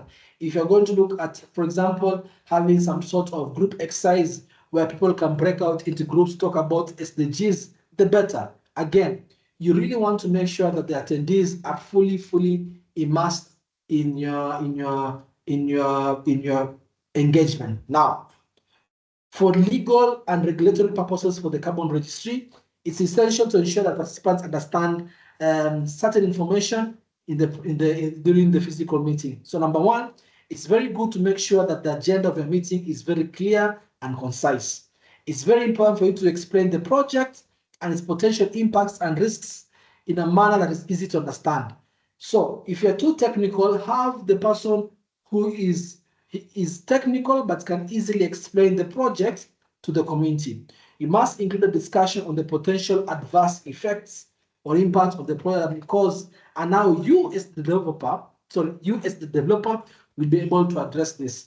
You must include a Q&A session, a question and answer session, to provide an opportunity for stakeholders to seek more information or raise any question they might be having about the project. You must also make sure you plan for having an interpreter in more than one local language, depending on your project area, again, to make sure that you're able to really articulate your project to the community. It beats logic for you to speak the Queen's language, or in this case, the King's language, in a Kotua community that is not really familiar with the English language, okay? So always make plans for having an interpreter. You must be sensitive to those stakeholders who are unable to read, write, see, or hear, and provide the necessary assistance to them, okay? Where appropriate, please employ or deploy any creative modes of information transfer. It could be enactments, role plays, some small kits, you know. Find the most creative ways for you to really articulate the details of your project to the community. Now, your big day has come and passed. What do you do after the meeting? You must start drafting your stakeholder consultation report. And of course, this you must make sure that this can be shared with the attendees or any person who might want this. This report can also be made publicly available. And then you must make sure that you're also able to provide a way in which people can read your report and provide you the necessary feedback during the 30-day stakeholder feedback round. And then once you get all those necessary feedbacks, you can update your report, including all the documentations, the list of attendees and whatnot, and then you submit it to the gold standard once your report is complete for what we call the preliminary review process. Okay, documentation is very, very important. Okay, now one question I want you guys to think about before I end this particular module is, why is engaging with various stakeholders important for a successful project?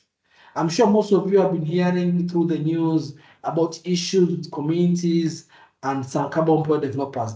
You'll find in most cases when you do a proper historical review of the entire process from ideation to then, you'll find there are certain gaps within how the people who are communicating or interacting with the communities, okay? So we do this LSC process to make sure that you're not only in compliance with the gold standard, but also you're developing a project that is inclusive to the views of the community.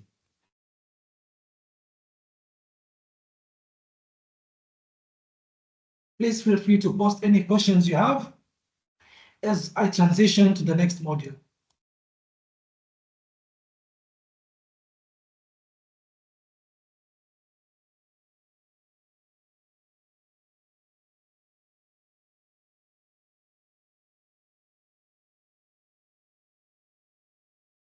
We have got 2 more modules left to go, and we'll try and cover this within the remaining time.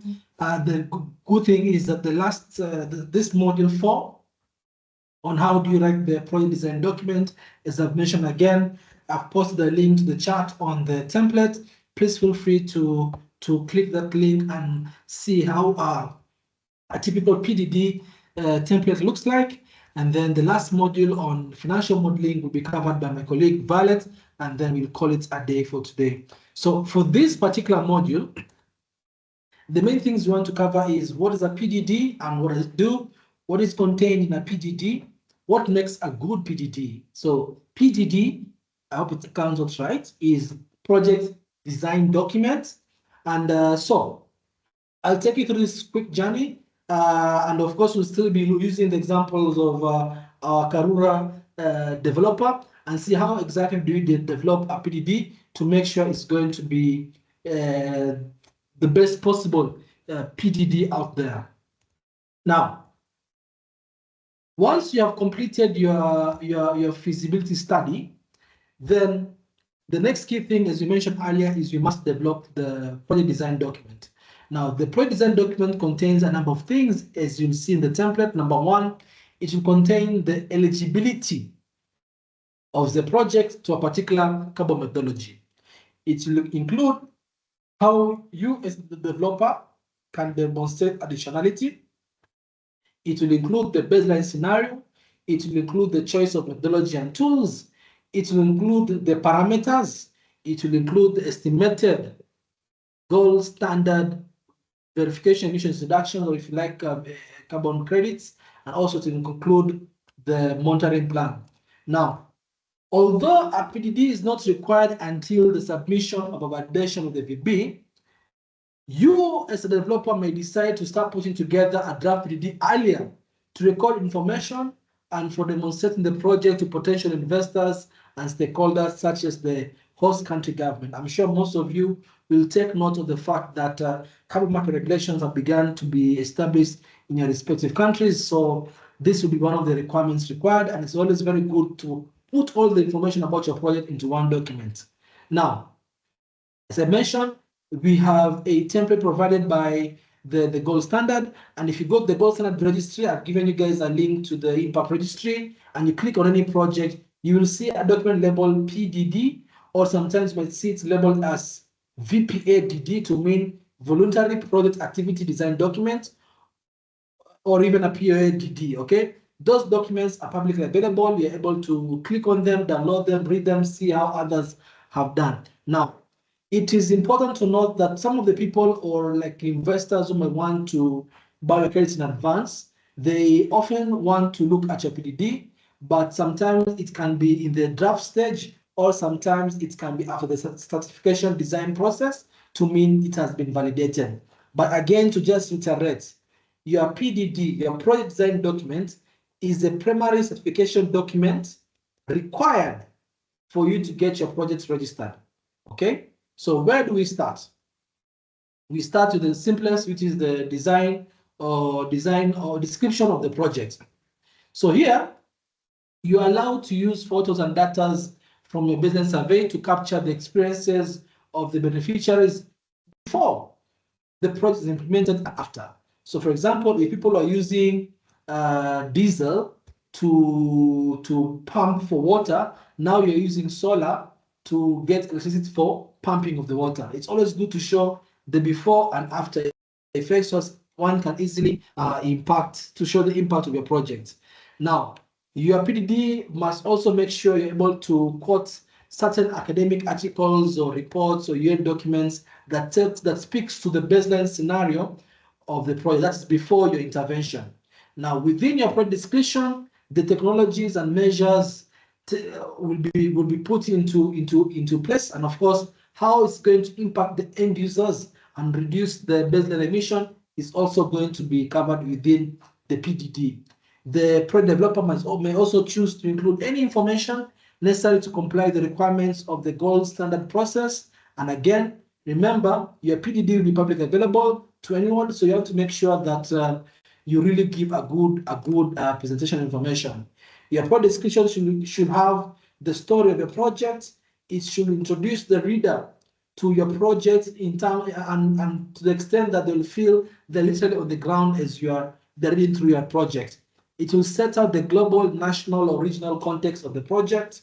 Because remember, climate mitigation is not done just at the grassroots level. It's done globally. So connecting that to the regional or global context is important. It will also explain how does the project address the different challenges. It will introduce the different technologies and measures within the PDD. Okay. Now, it comes up down to you as a PDD. Do you want the developer? Do you simply want to convey the bare minimum for certification, or do you want to be very comprehensive and demonstrate the quality or level of your impact? It really comes down to you. But we always say a good PDD is one that is very, very comprehensive and gives us more than enough information to any particular reader. Now, the PDD will set out the data to be validated and fixed as what we call the baseline parameters, as well as demonstrate the human and environmental story. What is really happening in this intervention, in this mitigation activity of yours? Suffice to say that the baseline data collected has to be in compliance with any parameter or sampling requirements as set out in the given methodology. Remember this, guys. We mentioned that for you to have your validation complete, you must demonstrate that your project design, as captured in the PDD, was done in full compliance with the applicable respective methodology. Okay, so things like the parameters, how to do your sampling, must be as per what the methodology has established. And of course, as a reminder that your baseline is always the scenario before the project was implemented. Okay, so depending on the kind of project activity you're doing, are you doing an afforestation project? So you must explain how deforested or degraded the land before your intervention. It's very, very important for you to make sure you capture the information. And sometimes you might decide to rely on established or credible literature or academic articles to describe your business scenario. Okay, it all depends on the given scenario. If the information or data you're using to calculate your emissions reduction, it must make sure it comes from a literature or literature that is not older than 3 years. Or if you've done a research, it's not older than 3 years. Simply put, if you want to say that most of the farmers in your area were using diesel to pump water for irrigation, then that data must have been collected or generated or published within the last 3 years to make sure it's as accurate and as relevant as possible. Okay, so within your chat box there, please answer me this. Why do you think it's important to tell a story as well as demonstrate compliance with the standard? Because remember, the PDD serves two purposes. One, there's compliance, and two, there's you want to tell a story for a particular group of stakeholders. It could be your investors, it could be a client. So why do you think it's really, really important for you to make sure you tell a beautiful story? We talked about the monitoring plan is something that to be covered within the PDD. So in our case here, as a developer, you will establish how your team will conduct the project surveys and what data will be monitored and what sampling system will be used. You need to decide on how you're going to produce a monthly performance report, which of course will also be able to record any issues and risks that raise from a project. You as a developer, in this case, Carbon developer, you must be aware that the market favors digital monitoring for some project types such as cook stoves and solar supply. So where a project can embed digital monitoring, reporting, verification tools, please consider using such services or tools to enhance the accuracy and therefore reduce or improve the perceived quality of the project to the investor. So the monitoring plan is established within the PDD, explains how a project is going to be monitored on a month-by-month basis throughout the creative period or is established by the methodology. Now, I'm sure you're wondering, for example, I'm doing a cookstove project and I've distributed 100,000 cookstoves. How am I doing the monitoring? How am I doing the sampling? Well, you need not worry because the CDM has published sampling guidelines that might be able to guide you on how do you go about doing your sampling as per the respective methodology. Within the methodology, they'll always be telling you use a particular tool or use a particular reference manual to do your sampling. The PDD also contains a section on additionality. I wouldn't want to spend much time. We covered quite a bit of this, but as a developer, you must be able to demonstrate that the project is indeed additional. And as a developer, you must review the relevant gold standard activity requirements. Remember, additionality falls under activity requirements, and you must be able to conclude that the project is automatically additional. However, if you realize that if you look at the activity requirements and you find that your project is automatically additional, sometimes it's just very good as a practice to go a step further. So as you can see there on your screen, that the first step is first of its kind. So maybe your intervention is the very, very first time that's ever been done within your project boundary. If that is the case, then and you're been able to establish that it's the first of its kind, you're automatically additional. But sometimes some investors want to see, yeah, you must have been first of its kind, but what about the other additionality tests? What about the investment analysis? What about the barrier analysis?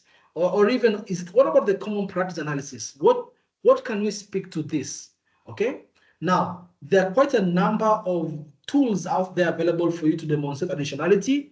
You may demonstrate this additionality via the gold standard activity requirements. You can also look at an approved UNFCCC tool, such as the CDM additionality tool. And you might want to take this down, or I'll have my colleagues type there in the chat box. You have got tool 1. Tool 1 is a tool for the demonstration and assessment of additionality. It's a CDM approved tool.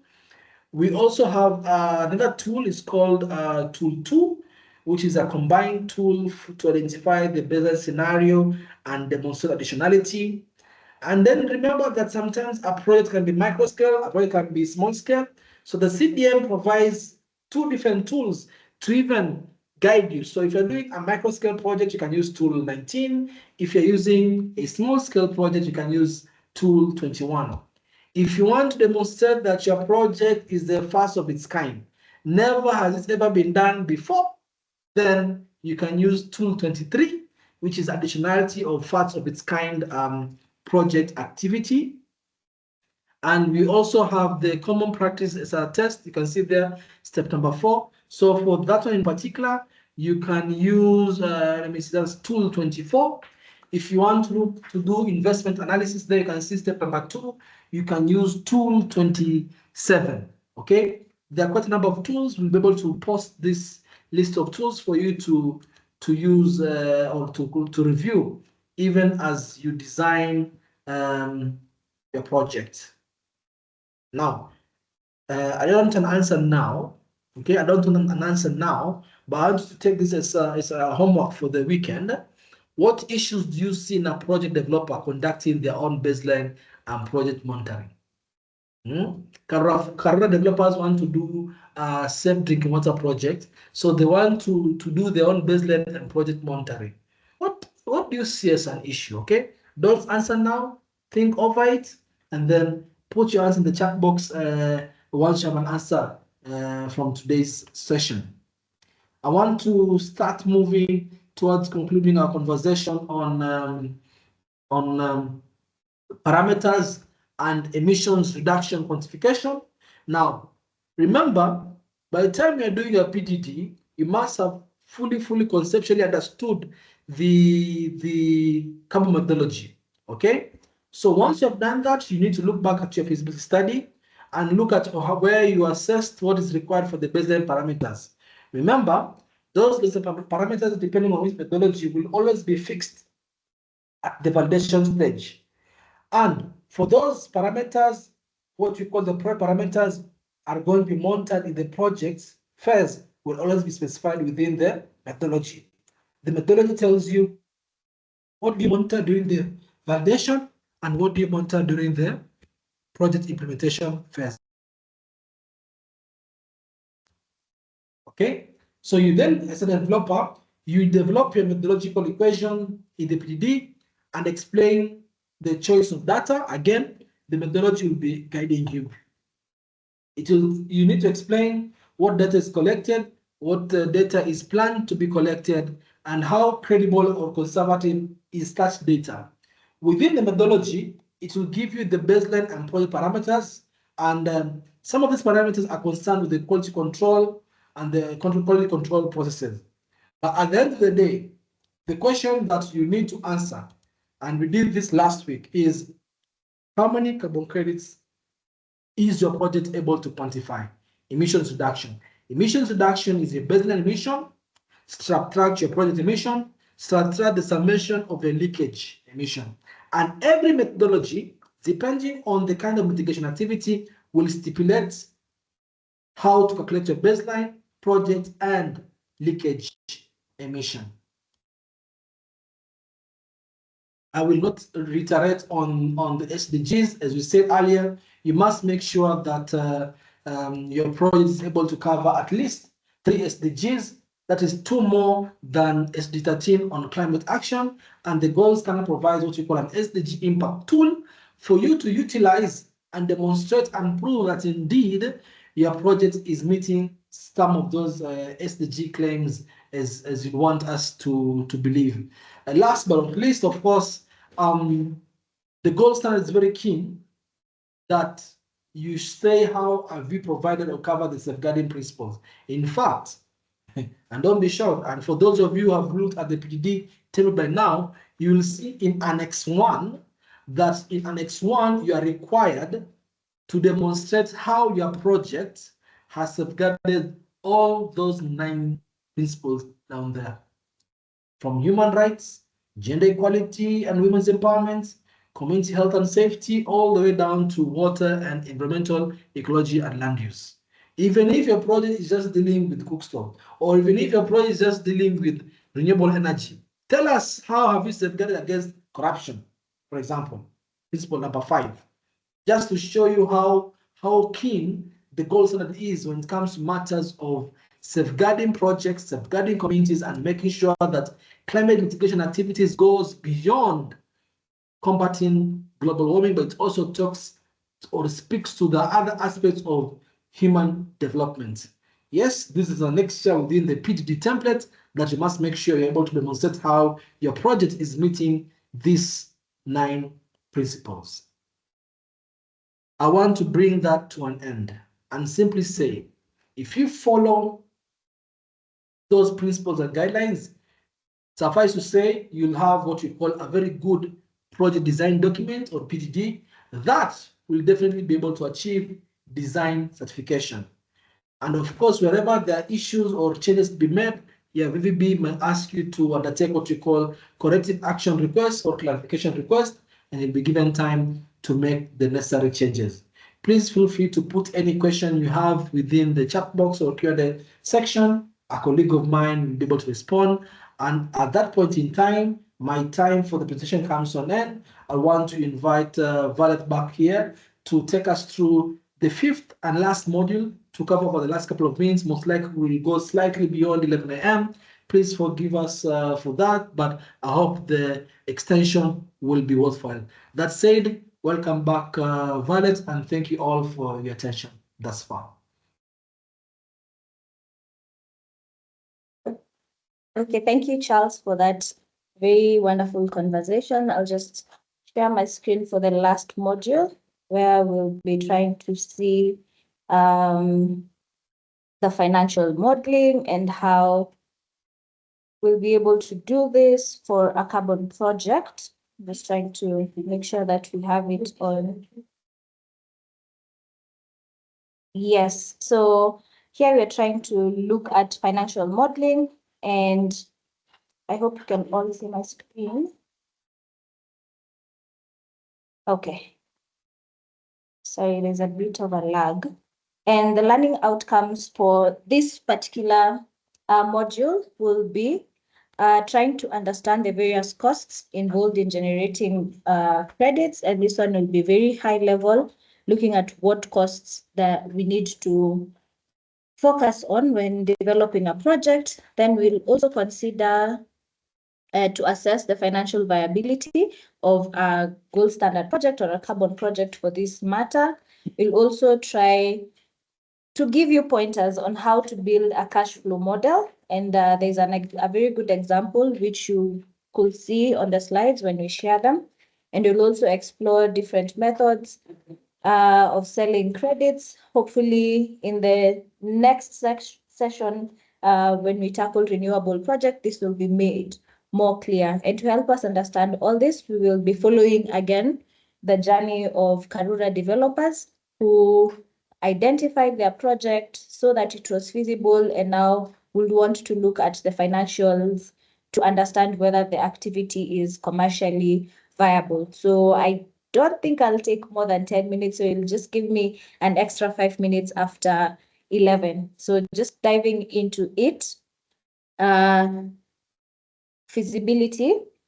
We are looking at several things, and the financial feasibility of a project should be considered alongside the aspects of technical, financial, legal, and social. And for the technical sector, we need to ask ourselves the question, does the project align with the gold standard certification principles and requirements?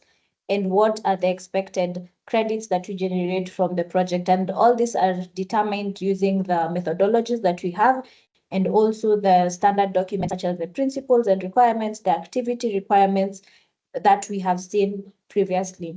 Then we need to look at the legal requirements. And the question here is, does the project align with the host country laws and regulations? For the case of Kenya, are you looking to do an ESIA? Are you looking to do the community development agreements if you're looking for compliance? And we need to consider whether the host country has a carbon markets framework. And luckily for Kenya, there was one that was published in May of last year that we are looking at. And then there's the social aspect, which we ask the question, is the project technology and measures locally appropriate, and will it be accepted? And all this is covered when you're doing the local stakeholder consultation, as Charles was discussing. And one of the main things we will do here is look at the cost-benefit analysis.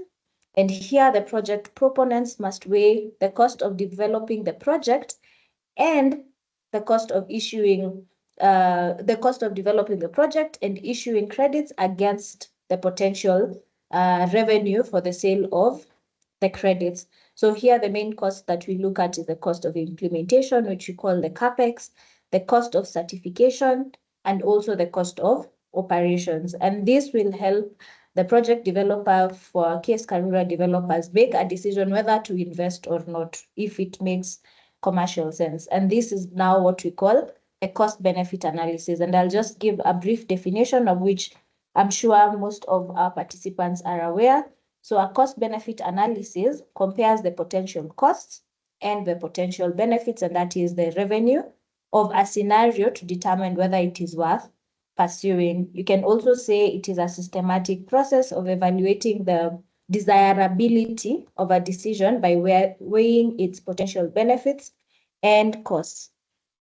So this analysis should set out the overall costs and revenue over the lifetime of the project. And with this, we will produce indicators known as the internal rate of return, the net present value. We'll see the profit. We look at the payback period. Once we put the cost of implementation, how long will it take for you to recoup your investment? And there's also the cost of mitigation, which I will discuss a bit, which is the cost to reduce or remove 1 ton of CO2 or 1 credit, as we will see later. Just before we get there, I'd like to ask a question, or rather ponder upon it. When modeling the financials of a project, what factors do you think are important for your organization when making a financial decision? And I will give you one hint, is the payback period. You could think around the other ones and drop it in the Q&A or the chat box. So we'll just try and look at some of the important costs that we'll need to account for, and that is the CAPEX. The CAPEX is also known as the capital expenditure, and this includes all upfront costs to implement the project, and such as investing in the project technology. So in our case, for the Karura developers, they were seeking to set up a safe water supply. So if they want to do a reverse osmosis plant, they will need to factor in the cost of purchasing the particular plant, and also setting up the water kiosk, if that is it, this is what we term as the capital expenditure. And I'll give an example. I've given an example of the safe water supply, but we also have the most common one, which is cook stoves. And one of the capex that you'll have in such a project is procuring the large number of improved cook stoves, or for what we'll be looking at next week, building a renewable energy facility, which is solar or wind, and also acquiring land and trees for the agroforestry sector. Here we'll also consider the cost of procurement, and this may be logistical costs, installation, distribution, and also import taxes.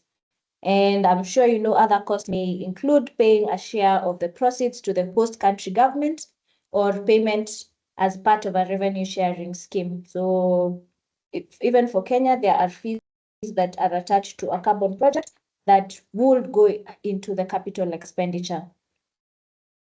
And some implementation activities are also related to certification, and examples for this to be considered as CAPEX is the pre-implementation site visits. You need to go and check where you want to do this project. There's the local stakeholder consultation, which would incur some cost in just convening people under a venue or facilitating their transport or that. Then there is the baseline study where you try and understand the baseline scenario. So these are just some of the examples that are there for the CAPEX. When you go to the certification cost, these are just the cost of certifying the project, such as the gold standard fees and also the VVB fees and the site visit. But this may be considered as CAPEX or OPEX depending on what point is required. So for the CAPEX one, the certification will include maybe the first time registering of the project or registering of the account that will host the project for that particular gold standard project. So the cost for certifying a project for gold standard includes several things. There's the registry account, you have the preliminary review, there's the design and certification fees. There's also a performance review fee. There's an issuance fee and also a crediting period renewal. So depending on where you are paying these fees, it could be considered a CAPEX, and that is for the registry, and an OPEX for something like the crediting period renewal. And another certification fee that you will have is the VVB fees, where you will need to pay them when they're doing the validation. When you implement the project and you have generated your credits, you'll need to send them again for a verification verification process, whereby they now come and do the verification of the credits that you're generating, and it goes to the GS reviewer, you're issued the credit. So all these fees can be found online in the gold standard fee schedule, and my colleagues will be sharing the link as well as attaching them on the slides before they are shared. And for the VVB fees, these are quotes that are directly sourced from the VVBs themselves. You could use the list of the approved VVBs that we had shared. Sorry about that. Yes, this is as much as we can talk about the certification costs. Then we'll move to the operational costs. And this is just as the term says, this is money or cost that involves running of the project. And for this one, it will, of course, be less than the capital or the initial cost that you took during the onset of the project. However, it is important to note that there might be significant costs that you need, such as repair and maintenance, and also monitoring process, depending on whether you want to go manual or digital for the monitoring process. So the OPEX will cover the entire lifetime of the project following the implementation, and this may be up to 15 years, because remember we said, especially for renewable energy projects and community service projects, it's a 5-year crediting period, which is renewable twice. So this could go on for 15 projects. But again, remember that it's not as much as the capital cost that you will incur at the initial stage of the project. Yes, so these are the main costs that are attached when you're registering the project. And I will again pose a question. Within a renewable energy or an improved cook stove project, the capex in construction and distribution phases are the biggest project cost. How do you think this will affect your cash flow? I'll give you one hint as you think of the other one. There is the high initial investment cost, because we gave an example. If you're setting up a 5 megawatt solar plant, I'm sure the cost implications are quite high, and that's why this might affect your cash flow going forward. So you might need to look for other means of raising the capital, such as grants or such as that. But in as much as costs are concerned, we have the certification, there's the capex and the opex. So we'll just quickly go over this slide that you're seeing, and this is now selling the credits. And you can see the prices vary according to the project type. So the gold standard credits can sell at a premium to other voluntary carbon markets, and they are considered high quality because of their attachment to the SDG impacts, amongst other things, which includes digital monitoring, reporting, and verification processes. But we can see that different project types may sell for different prices. And it's important to also research on the potential sale of the project type that you have. So if we come to the slide, you can see that for agriculture-based projects, the average price for a credit is $9, whereas one for renewable energy is $2. There's a price difference between the cost of, not rather the cost, but the average price per credit, because also of the permanence of the project, because agriculture is more permanent in terms of storing the carbon, whereas renewable energy is an avoidance credit. So remember when we began, Charles had mentioned the difference between whether it's an avoidance project, a reduction project, or a removal project. So for those that have a higher permanence, the prices generally are much higher than the avoidance credits. And you could search for these prices in other websites that we'll probably share, such as Abettable, and we have other ones that give these prices, including Gold Standard, who have a marketplace that is situated within their website. I'll also give a very quick example of a cash flow balance sheet that was given, and this one is for a cook stove project.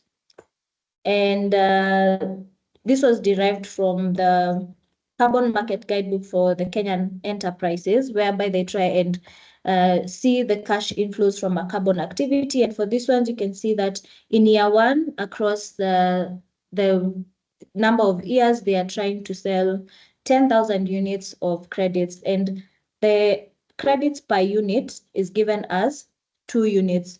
So when you look at this, and I think you'll have more time to just look at it, because you're also running out of time. The cash inflows from the cook stove sales are recorded for the first and second year, which is quite understandable. But then you'll see or notice that the price of credits start to stream in from the third year. And this is because, especially when you register a project, the first year you will need to implement the project so that you get the credits that we mentioned as ex post, or actual credits that you're generating from the project. And then you could take another year so that you have the VVB coming in the second year to verify the credits that you will need to be issued, and then now probably sell the credits in the third year and earn a cumulative amount based on the price per credit. Then, as we had mentioned, you can have the cash outflows, or rather the costs that are there in determining the project or in setting up the project. And finally, what you'll have is the net cash flow that will run again across the number of years that you have. So this is a very simplistic view of how you will probably do a cash flow that attaches your core business. For this case is the sale of cook stoves and the sale of carbon credits. And I believe you can have some more time to just look at this and see if it works best for what works best for the particular projects that you have, considering the cost implications for each of the activities that you will be implementing for generation of carbon credits. I think with that, we could just take this one as the last food for thought as we close the session today. I'm sure if there are any questions, please feel free to drop them in the chat box. We'll be answering as the day goes by, and we will be sharing also the slides and the recording once it's ready. Yes, thank you very much for listening. I will hand it over to Sure or Charles to end the meeting. Thank you so much for that, Violet, and thank you everybody for tuning in. At this point in time, I'll give it back to my colleague to close the session. As you say here in Kenya, asanteni sana.